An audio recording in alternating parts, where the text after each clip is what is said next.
Hi guys, welcome back to my channel. In this video I will teach you how to make a sticker on the Snapchat without screenshotting. So if you want to create the sticker, watch this video till the end, and if this video really helps you out, do subscribe to my channel. So let's start the video.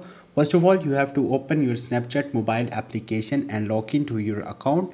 Once you will do it, after that you have to click a picture, and once you will here you will see Caesar icon. Also you will see draw, rectangle and ellipse, so simply you can select any. Now you have to select the part of the picture and click on the done. Once you will click on the done, your sticker is ready. So simply click on the stickers from here, and here you will see Caesar icon. So you can see I have created multiple stickers here. So this is the simple way to make a sticker on the Snapchat without screenshotting. Hope this video will helpful for you. If you have any question or any confusion, just drop a comment. I will try to help you.